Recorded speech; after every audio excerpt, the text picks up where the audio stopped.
So after watching Dreamworks Animation's Trolls last night, I decided to re-watch the music video for Justin Timberlake's Can't Stop the Feeling, which promoted the film all summer long. Why did I re-watch that music video?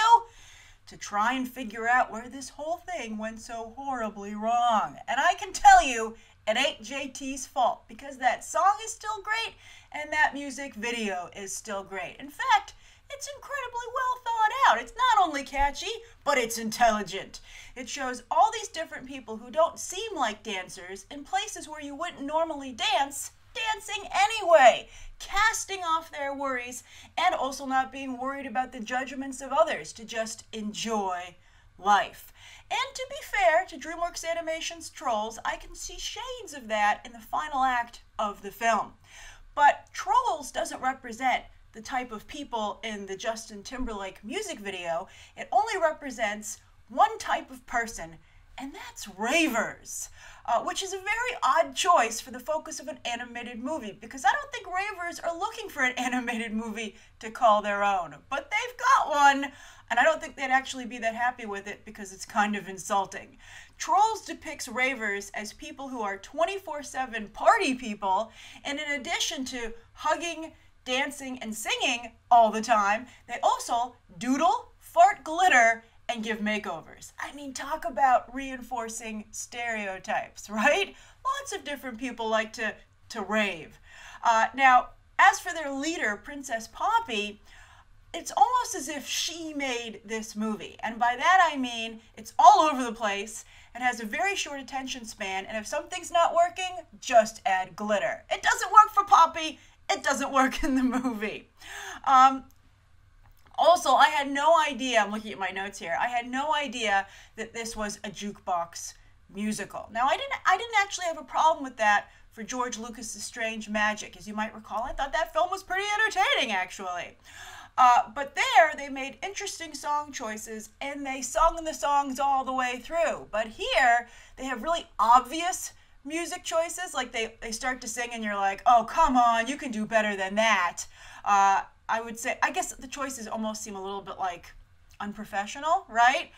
And also because, again, short attention span, they only sing a couple of bars. Now, the movie does have some good messages, to its credit. One is a balance between optimism and pessimism is best.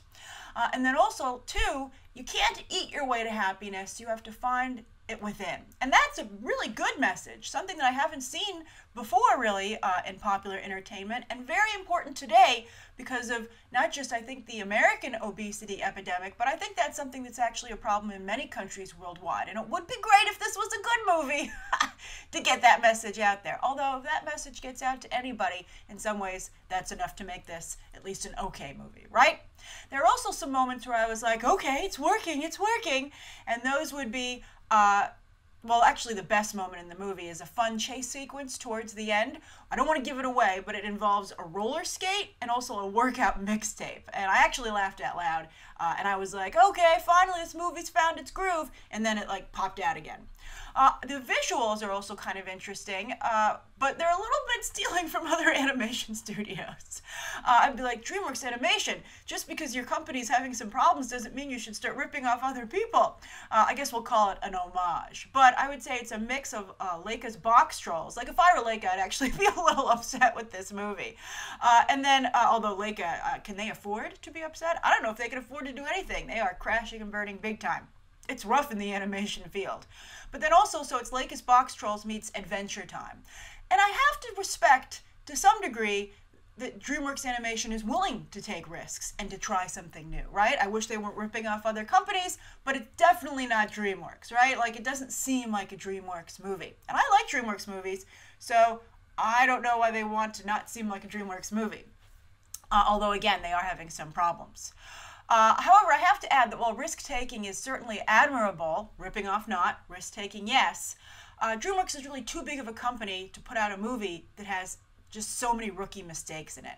And I realize that, you know, some of the people associated with this film as the writers and the directors have experience, and some don't. In fact, one director has lots of experience in doing even some live action, and then the other guy, this is actually his first full-length feature featured directorial gig. But still, where's the oversight, man? You know, I mean, Dreamworks Animation's name is on this film, and so therefore the company has a responsibility to not let anyone working for them put out something like this. I also have to add that the movie is oddly grim and includes an awful lot of talk about horrible deaths, and it shows a lot of horrible deaths. And I think that one of the most shocking moments, and I can't believe it made it into the final cut because it's not funny and it's too far, and that's where JT's troll is angry and they're trying to elevate the gag, you know, the rule of 3. And so for the third one, they have him kick over a coffin and a dead troll corpse pops out on screen and you can see it face first at the audience in 3D. I was like, I don't even know what's going on here anymore. All right, finally, as for the voice work, Justin Timberlake and Anna Kendrick, reliably professional and fun as always, right? I don't think they really pushed themselves here or did like amazing acting. Anna Kendrick was, I think, the better of the two because her role asked more of her, but they were just Justin Timberlake and Anna Kendrick in troll form. Christopher Mintz-Plasse, actually, I was very surprised to see that he sounds exactly like Josh Gad, which probably means that Josh Gad is taking all of his work. Sucks for him.